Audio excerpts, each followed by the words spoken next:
Bienvenue sur le journal télévisé de 20h le soir.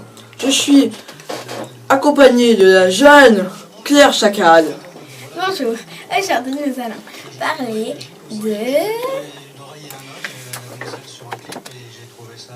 de l'UEFA 2016. L'UEFA, aujourd'hui à l'UEFA, il va avoir des coups de pied de fou, mais j'espère que le ballon ne court pas trop vite. Essayez de le rattraper.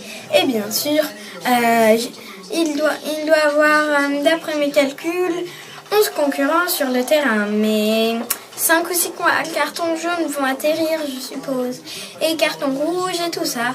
Alors, à la fin, il va rester 2 ou 3 concurrents. Hein. Maintenant, l'anniversaire de la jeune Suzy Pégurier qui va fêter ses 80 ans. Nous la connaissons tous car elle vient de gagner un prix de tricot et elle a participé à Midi en France avec sa vue G si magnifique. Et maintenant, nous allons parler de la bourse. Alors, la bourse a beaucoup baissé. Il y a le CAC qui a baissé de 40%.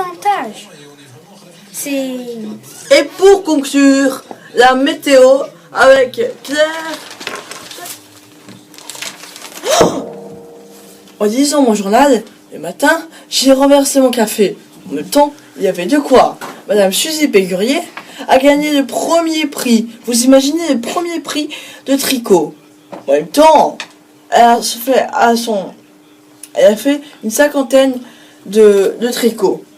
À ses enfants, ses petits-enfants, la voisine, les poissons rouges, les chats, et encore beaucoup d'autres. Regardez, j'ai volé sa coupe, C'est sa coupe. Premier prix. Premier prix de la plus grande tricoteuse. Vous avez vu, mais c'est horrible. C'est horrible, comment c'est horrible. Oh là là, mais qu'est-ce que c'est que ça? Elle est partout. Et oui, mais c'est bien. Bon, on peut la féliciter, hein, quand même. Félicitations. Effectivement, BBDA, nous retrouvons tout de suite les premières images de l'exposition Best-of de ces tricots.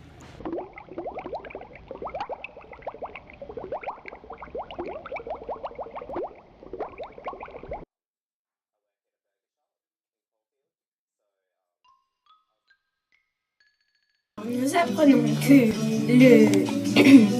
le président de l'Euro 2016 a prolongé les matchs de l'Euro 2016. Maintenant, ça sera tous les 8 ans. Il en a marre des ballons crevés à cause des Italiens et des Allemands qui se battent. Il en a marre des ballons qui se perdent dans les vestiaires, dans le public. C'est du n'importe quoi. Et aussi, le président en avait marre du nom match de poule. Il trouvait ça pas très romantique. Donc maintenant, ils ont opté match de coq. Ah, et qu'est-ce que j'entends? Attendez. Ah oui, suite au Brexit, les Anglais ne vont pas plus participer à l'Euro. Bon, les retrouverons-nous-ils à la Coupe du Monde? Le savez-vous, Madame Chacal? Eh ben ça, c'est à voir à la fin du match. Baptême de l'air que Madame Suzy Pégurier a eu il y a quelques jours, nous allons interviewer son fils pour nous dire ce qui en est d'elle. Ah, son baptême de l'air en hélicoptère, où elle est partie de Gourdon et où elle est descendue à Antibes, où elle a vu les plus beaux panoramas de la Côte d'Azur, mais je m'en souviens bien de ce baptême de l'air. Elle a mis plusieurs jours à s'en remettre d'ailleurs de ce baptême de l'air. Elle a tellement mis longtemps à s'en remettre que pendant environ 3 mois, elle n'a plus fait de randonnée. Elle qui aime tant les randonnées. 3 mois, c'est énorme. Et oui, il a fallu attendre le 28 juin 2016 pour qu'enfin, elle recommence à faire des randonnées avec la VF.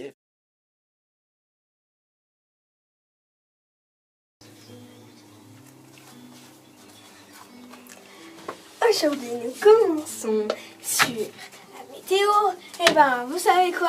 Et ben, la météo de vent, c'est pas du rigolo, hein. Vous savez, il va y avoir tsunami de Londres qui va venir jusqu'à cette maison. Heureusement, vous savez quoi? Il y a... Madame Suzy Pécurier habite un peu plus haut que ça. Même à 100 km plus haut que ça, à peu près. Et vous savez quoi? Demain, ça sera la Saint-Glinglin, Saint-Glinglin, Saint-Glinglin. La Saint-Glinglin, on va tous s'amuser. Un monsieur. J'ai une question. Qu'est-ce qu'on fait à Saint-Glinglin? Les glinglins ou les glinglins? Eh ben, en fait, les Glinglins, Les glinglins, les glinglins.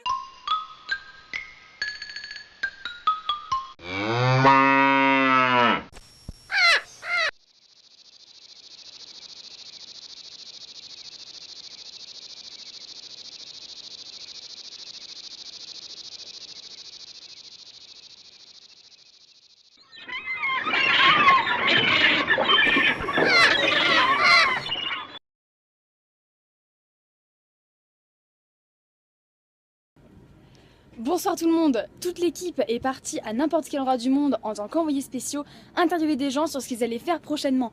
Et on note un énorme engouement pour cette fête incroyable qui va arriver, qui est l'anniversaire de Suzy. Nous nous préparons pour l'anniversaire de Suzy, bien sûr. Très bientôt, nous célébrerons l'anniversaire de Suzy. Nous préparons activement l'anniversaire de Suzy. Tout de suite, retrouvons les témoignages que nous avons recueillis. Alors, j'ai toujours été proche de Suzy parce qu'on n'a pas beaucoup d'écart d'années. Alors, je vais vous parler de quelques souvenirs d'enfance.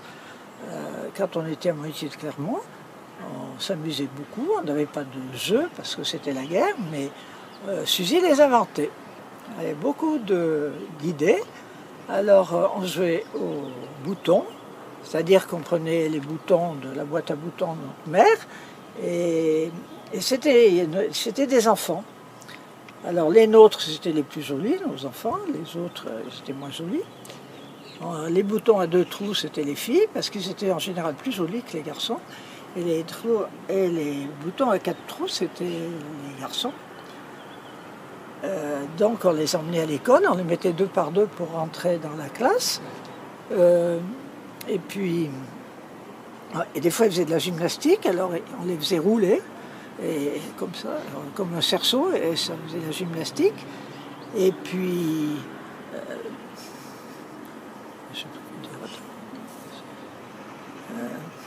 là, on mettait même des rubans dans les cheveux pour les filles, c'est-à-dire qu'on passait un petit morceau de laine dans les trous du bouton, et on faisait un petit nœud. C'était parce qu'à l'époque, on avait souvent des nœuds dans les cheveux le dimanche, c'était quand on était habillés comme ça. C'était la mode. Et bon. On jouait aussi avec les vignes vierges, il y avait beaucoup de vignes vierges autour de la maison. Les vignes vierges, c'était aussi nos enfants, mais nos enfants qui perdaient leurs dents. Donc, quand il y avait une vigne vierge, il y a une vigne vierge. C'est 5 feuilles, enfin c'est pas de 5 feuilles, c'est 5... Pointe. Ça a 5 branches, et on le cassait, alors la dent bougeait, après elle tombait, alors on ramassait une autre vigne vierge qui remplaçait celle d'avant, donc la dent avait repoussé, voilà. Et puis on regardait bien le maréchal Ferrand, ferrait les chevaux, il n'y en avait pas beaucoup, mais il ferrait aussi les vaches.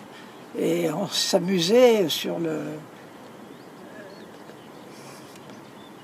les vaches, on les attachait sur le ventre, et nous, on s'amusait à se balancer là où les vaches étaient attachées. Ça ne devait pas être très propre. On peignait aussi les queues de cheval, parce que le maréchal Ferrand, il avait des queues de cheval qui avaient été coupées et qui étaient mises sur un manche. C'était pour chasser les mouches, mais nous, on les tressait, c'était des cheveux. Merci Claire Chacal pour ce reportage et merci à PPDA. Aujourd'hui, je suis avec Christian. Christian, que pensez-vous de cette fête fantastique, incroyable, faramineuse? Ah ben oui, pour une fête, vraiment c'est une fête des mieux organisée et des plus agréables. Évidemment. Oui, oui. Mais à ce sujet, j'aurais une petite histoire à vous raconter. Ah bah racontez-nous, racontez-nous. Voilà, André Pécurier vint un jour à la Rhôde. J'étais plus jeune que lui. Tout simplement, quand il me dit, après quelques balades autour de notre village, il me dit « Il nous faut descendre à Truscas, car j'ai à saluer certaines personnes. » Truscas, c'était le village où avait exercé sa mère en tant qu'institutrice. On se débrouilla de trouver quelques vélos. Évidemment, quelques vélos, vous pensez bien, un petit peu très, très modestes, Oui. pas Oui. des vélos actuels du tout. Bien. Et on se rendit à visiter les diverses personnes que André souhaitait rencontrer. Au retour, on passa devant un groupe de jeunes filles. Jeune fille. Et on les salua, bonjour les petites filles, et on s'achemina vers la Rhôde. Que je vous Quand comprends. dans la dernière montée, André démarra un sprint et me laissa sur... Eh oui, comme actuellement c'est le plus grand coureur de Tour de France, il me laissa sur place, mais avec le peu de ressources que j'avais, j'ai réussi quand même à le rattraper. Mais Je quel dis pas homme! le dépasser, Mais quel homme! je ne dis pas le dépasser, mais le rattraper. Oh là là. Bien, mais il faut que je vous dise que dans le Dites-nous. groupe des jeunes filles qu'il y avait, Qu'y a-t-il? il y avait une Suzanne, Une Suzanne. Qui devait- Notre Suzanne. qui devait être Suzanne Pégurier, mais la mienne, Oh, la la sienne. mienne. Non. Et non, et oui, et oui. Attendez. On me dit dans l'oreillette que je me suis trompé de personne. Nous avons également recueilli le témoignage de Framboise, la sœur de Suzy. Écoutons-le tout de suite. Bonsoir. J'ai pas grand-chose à vous raconter sur ma sœur aînée parce que c'était une fille brillante et sage, alors que moi, j'étais plus délurée. Mais en fait, je vais vous raconter quelque chose qui s'est passé au lycée quand je suis entrée en seconde. J'avais le même prof de maths que ma sœur Suzy avait eu. Et un jour, le prof a découvert que j'étais sa sœur. Et en pleine classe, elle me dit, cette prof, « Oh, mais mademoiselle Bertrand, mais vous ne seriez pas la sœur de Suzanne ?» Parce que je crois qu'on l'appelait Suzanne au lycée. Moi, je lui ai dit « Si ». Oh, elle n'en revenait pas. Pourquoi? Parce que Suzanne était bonne en maths, élève charmante, alors que moi, j'étais nulle et un petit peu dévergondée. D'ailleurs, ça m'a toujours suivi, ça. Avant ça, il y a même eu, quand on était à l'école, des religieuses, pareil. Hein, moi, j'avais une mauvaise réputation, alors que Suzy et Michel, qui est juste derrière elle, elles passaient pour des filles modèles.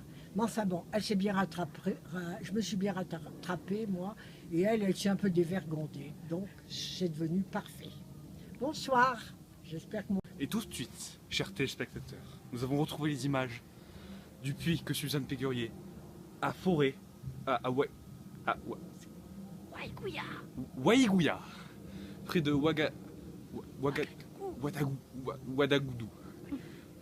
au Zimbabwe. Non, au Burkina Faso. Au Burkina Faso.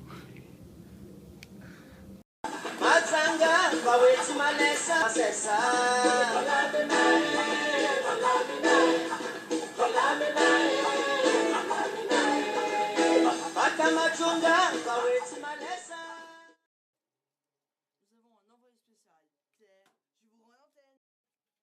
Grande surprise, ce soir, nous accueillons Japacan pour une très grande surprise.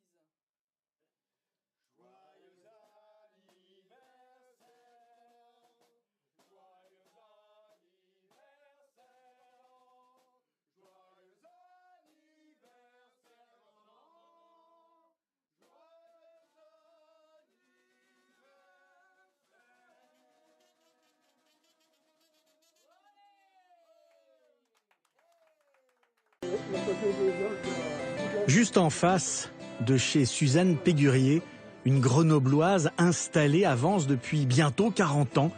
On domine la cité historique. Sa maison, évidemment, elle ne l'échangerait contre rien au monde. Quand on a trouvé celle-ci, bien sûr, on s'est jeté dessus, je dirais. Et elle est depuis devenue incollable en lecture de paysages. parfois, on regarde avec des jumelles et on voit davantage de détails. On s'y habitue, mais c'est quand même nouveau chaque jour. Vous voyez, il y a hier soir, par exemple, on voyait la Corse. Là-bas, au fond, la Corse, on voyait même les montagnes. Et puis le matin, vous voyez, la lumière, selon les saisons, la lumière est différente. Ça fait rêver, vous voyez.